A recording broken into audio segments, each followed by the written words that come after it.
तो दोस्तों आज हम जूरिस्प्रूडेंस लेक्चर सीरीज में जो आज का अपना टॉपिक रहने वाला है वो है source of law. Important topic है, एक बार समझ में आएगा तो आगे दिक्कत नहीं आएगी। थोड़ा सा कंफ्यूजिंग है बट आज हम इसे एक्सप्लेन्ड वे में थोड़ा समझने की कोशिश करते हैं। तो इस जो टॉपिक का जो सिंपल सा और छोटा सा फॉर्मेट रहने वाला है, ज़्यादा बड़ा टॉपिक है नहीं है। तो इसमें अपन बात करेंगे इसकी इंट्रोडक्शन की, उसके बाद में जो वेरियस स्कॉलर्स हैं उन्होंने इसके बारे में क्या कहा है वो देखेंगे। उसके बाद में देखेंगे क्लासिफिकेशन क्लासिफिकेशन ऑफ सोर्सेज।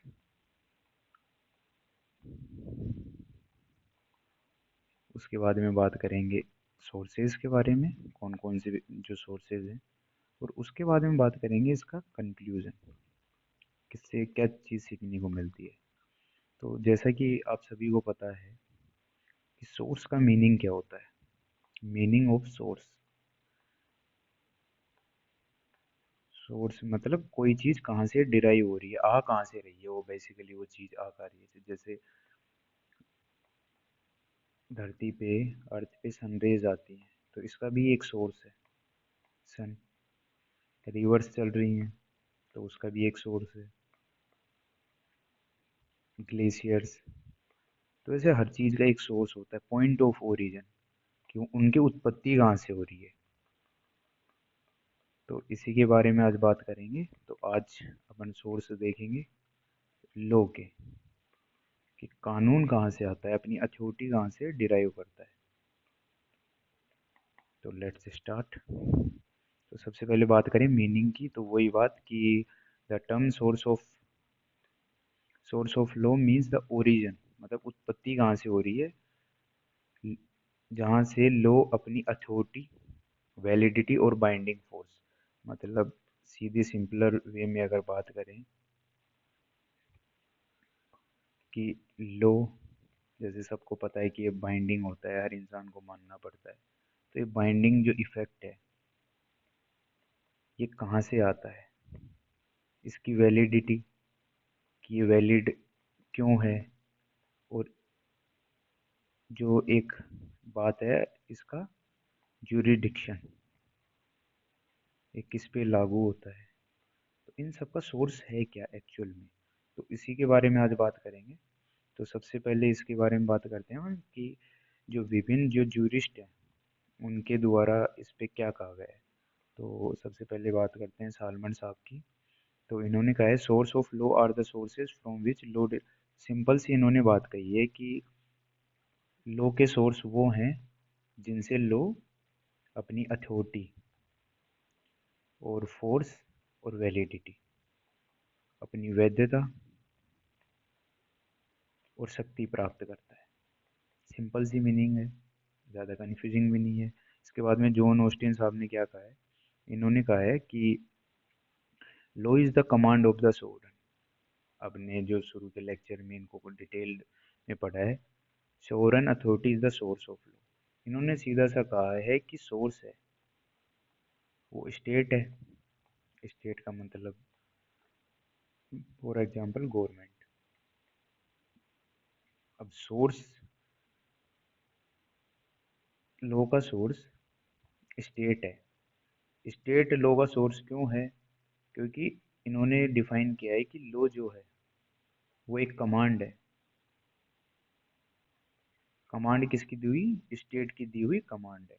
तो लॉ के सोर्स हैं जो वो है स्टेट है। इसके बाद में बात करते हैं अपन क्लासिफिकेशन। क्लासिफिकेशन में दो मेन इंपॉर्टेंट क्लासिफिकेशन है इनकी, फॉर्मल सोर्सेज और मटेरियल सोर्सेज। तो फॉर्मल सोर्स और मटेरियल सोर्स में एक बेसिक डिफरेंस है। फॉर्मल सोर्स देता है वैलिडिटी और बाइंडिंग नेचर, बाध्यता का कारण बनता है। और मटेरियल ये देता है कंटेंट, इसमें क्या क्या चीज़ें आएंगी, इस लॉ के अंदर क्या क्या चीज़ें आएंगी। तो ये कंटेंट प्रोवाइड करता है। और सब्जेक्ट मैटर,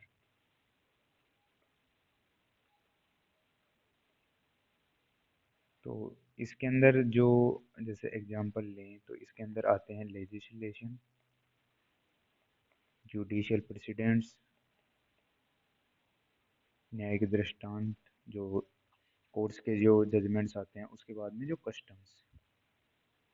इसके अंदर आते हैं हिस्टोरिकल सोर्सेज, जैसे अपनी जो सोर्स ऑफ हिंदू लॉ में अपन ने डिस्कस किया था, स्मृति, श्रुति, कमेंट्रीज, डाइजेस्ट। और दूसरे लीगल सोर्सेज। तो इनको वन बाय वन देखते हैं। मेन सोर्स ऑफ लॉ में अगर बात करें तो सबसे पहले आता है लेजिस्लेशन। और लेजिस्लेशन आज की टू इसकी करंट पोजीशन अगर देखें तो सबसे ज़्यादा जो पावरफुल सोर्स है और जो प्राइमरी सोर्स है आज की डेट में, वो है लेजिस्लेशन। तो लेजिस्लेशन का मतलब है जब कोई कॉम्पिटेंट अथॉरिटी, अब इंडिया में जैसे डेमोक्रेसी है, इसमें किसको पावर है लेजिस्लेशन बनाने की? तो स्टेट गवर्नमेंट में, स्टेट लिस्ट पे बनाते हैं स्टेट गवर्नमेंट, और पार्लियामेंट बनाती है यूनियन और रिजर्व लिस्ट पे या कॉन्करेंट लिस्ट पे, जो भी है। तो उस पे जो कानून बनता है वो बनाती है पार्लियामेंट, क्योंकि पार्लियामेंट को कॉन्स्टिट्यूशन ने अथॉरिटी दे रखी है। जैसे अभी बनाए इंडियन पीनल कोड था, जो बनाया था ब्रिटिशर्स ने, क्योंकि तब उनकी जो पार्लियामेंट थी उसके थ्रू इंडिया पे राज किया जा रहा था। और अभी जो बनाया अपन इसको चेंज करके बीएनएस किया है अभी पार्लियामेंट ने, अमेंड कर दिया है काफ़ी चीज़ों को, और जो स्ट्रक्चर है वो बहुत हद तक सेम है। तो इसके मेरिट्स क्या हैं लेजिस्लेशन की? एक तो क्लियर है और रिटर्न है, जैसे इसके द्वारा बनाए गए जितने भी कानून हैं, बीएनएस है, बीएनएसएस है, बीएसए है, कंपनीज लॉ है, पोक्सो एक्ट है, तो ये सारे क्रिस्टल क्लियर लिखे हुए हैं। सारी जो प्रोसेस है, एवरीथिंग इज रिटन, तो डाउट्स का काम ही नहीं है। और इनकी application all over the territory of India, मतलब पूरे भारत में इनकी यूनिफॉर्म एप्लीकेशन है। ऐसे नहीं है कि इस पार्ट को एक्सक्लूड कर दिया है, इसको हटा दिया है और इसमें इंक्लूड कर दिया गया है। डिमेरिट्स ये हैं कि रिजिड हैं और में सिचुएशंस को पूरी को कवर नहीं करती, रिजिड हैं और एक कंडीशन को लेके थोड़ी लचीली नहीं, मतलब एक बार जो एक्सप्लेनेशन दे रखा है उसी पे इंटेक्ट है। तो इसी की वजह से तो फिर सुप्रीम कोर्ट के जजमेंट्स का रोल आता है। इसके बाद में पढ़ते हैं जो नेक्स्ट इसी से रिलेटेड है, जुडिशियल प्रेसिडेंट, न्यायिक दृष्टांत। तो ये वो चीज़ है जैसे high courts which are binding on lower court decision. जैसे इंडिया में सुप्रीम कोर्ट है, then higher court, high court है, उसके बाद में सबऑर्डिनेट कोर्ट्स आते हैं। तो इसका जो फैसला है वो इन्हीं के ऊपर बाइंडिंग है, उसको फॉलो करना पड़ता है। इसके अंदर अगर इम्पोर्टेंट केस की, डोनोहू स्टीवेंसन्स, डोनोहू वर्सेस स्टीवेंसन में establish the principle of negligence. Negligence के जो प्रिंसिपल थे, सिद्धांत थे, उसको स्थापित किया। इसकी जो इम्पोर्टेंस है, कंसिस्टेंसी और डेवलप लॉ ग्रेजुअली। लॉ जैसे सिचुएशंस हैं उनको देख के जुडिशरी ने कोई डिसीजन दिया तो वो सारे मिलके एक दिन लॉ का फॉर्मेट ले लेते हैं। जैसे शुरू के अंदर विसाखा गाइडलाइंस आई थी जो जुडिशरी ने दी थी, क्योंकि उस टाइम उस चीज़ से रिलेटेड वुमेन्स का वर्क प्लेस पे जो हरेसमेंट होता है या होता था, उससे रिलेटेड कोई भी गाइडलाइंस नहीं थी, तो सुप्रीम कोर्ट ने गाइडलाइंस जारी की थी। तो उसके बाद में पार्लियामेंट ने इन्हीं को देखते हुए इनकी लाइट में ये एक्ट पास कर दिया, तो इसीलिए ये लॉ बनाने में बहुत ज़्यादा इम्पोर्टेंस रखती हैं। इसके बाद में बात करें कस्टम्स की, जो पढ़ रखा है। कस्टम सबसे ओल्डेस्ट सोर्स है, practice continuously followed by and accepted by law. तो ये जब सबसे पहले ये जो प्राइमरी सोर्स के रूप में काम करता था, जब ये सारे इंस्टीट्यूशंस नहीं हुआ करते थे। इसके एसेंशियल्स क्या हैं? प्राचीन होना चाहिए, रीजनेबल होना चाहिए, सर्टेनिटी होनी चाहिए, कंटिन्यूस यूज होना चाहिए। जैसे कस्टम्स में अगर बात करें तो जैसे सती प्रथा थी, उसको गवर्नमेंट ने इस कैटेगरी से बाहर माना, अनरीजनेबल माना, तो उसको प्रोहिबिट, इलीगल कर दिया, क्रिमिनलाइज कर दिया उसको। उसके बाद में इक्विटी की बात करें सोर्सेज में, तो इक्विटी मतलब समानता और न्याय संगतता। Equity develop to reduce the rigidity of common law and ensure fairness. ये एक प्रिंसिपल की तरह है, जो फेयरनेस मतलब निष्पक्ष न्याय प्रदान करने के लिए इसकी जो ओरिजिन हुआ था वो इसीलिए हुआ था। और कॉमन लॉ, जैसे कोई लोग किसी चीज़ को लेकर रिजिड है, कठोर है, और सिचुएशंस थोड़ी अलग आ गई हैं, तो फिर इस प्रिंसिपल का यूज करके तो उस रिजिडिटी को थोड़ा सा फ्लेक्सिबल कर दिया जाता है सिचुएशन के अकॉर्डिंग। क्योंकि लॉ कभी भी आइसोलेशन में नहीं पढ़ा जा सकता, सोसाइटी के सर्कमस्टांसेस के हिसाब से या इंसिडेंट के हिसाब से एक्सप्लेन किया जाता है बाई जुडिशियल। इसके बाद में जो इम्पोर्टेंट सोर्स है वो है juristic writings. Writings of jurist, जो लेख कानून, जो विधि वेत्ता हैं, उनकी जो राइटिंग्स हैं वो काफ़ी बार इन्फ्लुएंस करती हैं लॉ को जब बनते हैं लोग। इसमें एग्जांपल है ब्लैक स्टोन, हॉलैंड साहब हैं। तो ये अपने कंप्लीट हो गए फॉर्मल सोर्सेस।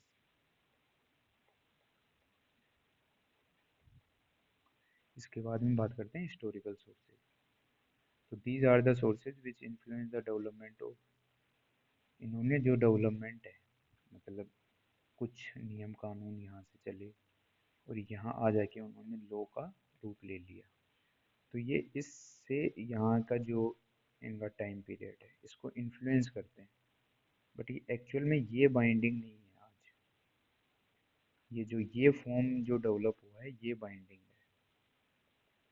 जैसे लॉ, आज हिंदू मैरिज एक्ट है, वो यहाँ से आया, श्रुति, स्मृति, कस्टम्स, डाइजेस्ट, कमेंट्रीज, यहाँ से ट्रेवल करके वो जो नियम कानून थे वो आज इसका इसमें अंदर सेग्रीगेट हो गए हैं, सारे एक्यूमुलेट हो गए हैं।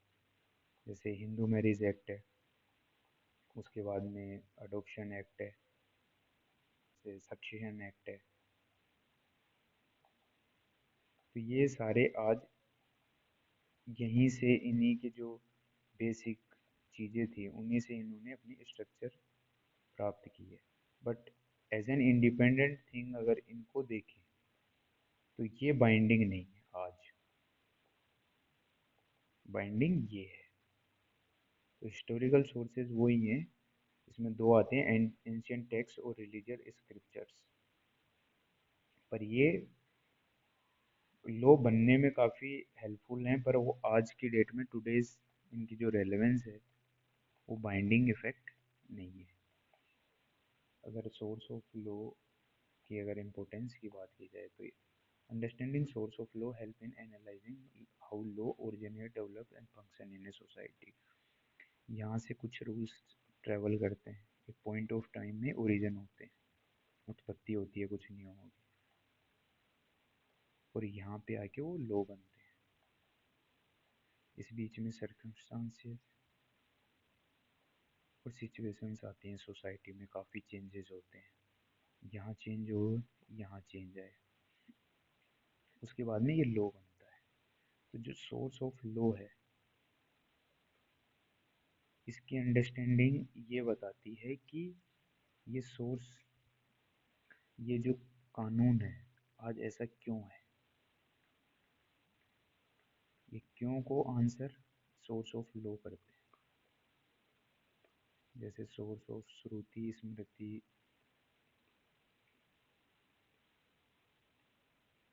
ये सब है। तो इसके अंदर देखा रखा था सती प्रथा वाला जो एक एलिमेंट आया था हिंदू सोसाइटी में, आज उसको अबोलिश कर दिया गया है। तो क्यों किया गया है, ये सोर्स देख के ही पता चल सकता है कि क्यों किया है उसको अबोलिश, क्योंकि वो अनरीजनेबल था। तो इसका अगर सोर्स ऑफ लॉ को अगर कंक्लूड करें तो source of law forms backbone of the legal system. जैसे आपको पता है कि हर कानून के पीछे ओरिजिन होने का क्या रीजन है, ये सोर्स ऑफ लॉ बताता है। तो in modern legal system legislation dominates but precedents and custom continue to shape legal principles. तो आज की तारीख में लेजिस्लेशन सबसे टॉप पे है, बट जो लेजिस्लेशन है इनकी जो शेप वो प्रोवाइड करवाते हैं आज भी प्रेसिडेंट्स। जो जुडिशरी के डिसीजंस आते हैं, काफ़ी आते हैं, उनसे जो लेजिस्लेशन है वो शेप होता है। और इनमें कस्टम्स की भी का इम्पोर्टेंट रोल है। तो आज हमने ये टॉपिक कंप्लीट कर लिया है, छोटा सा टॉपिक था, इसमें अपन ने पढ़ा है इंट्रोडक्शन की बात की कि एक्चुअल में सोर्स होता है क्या है।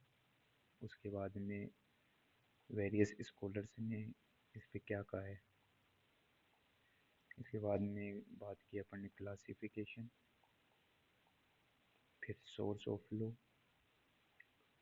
फिर इनकी रेलेवेंस पे बात की, आज क्या रेलेवेंस है, और आज सबसे टॉप मोस्ट प्रायोरिटी में कौन सा सोर्स है। तो आई होप ये टॉपिक आपको समझ में आया होगा। बुक्स और थ्योरीज कोर्ट को गाइड करती हैं जब कोई डायरेक्ट लॉ नहीं होता। तो आई होप ये टॉपिक आज आपको समझ में आया होगा। एंड मिलते हैं नेक्स्ट वीडियो में, जुड़े रहिए इस सीरीज से जूरिस्प्रूडेंस। यहाँ अपन पूरे टॉपिक्स ऐसे ही कवर करने वाले हैं एक्सप्लेन्ड वे में, हिंदी और इंग्लिश में। और एक सिंपल सा फंडा है, लॉ को रटना नहीं है, समझना है। एक बार समझ में आ गया तो आप कभी कंफ्यूज नहीं होगे।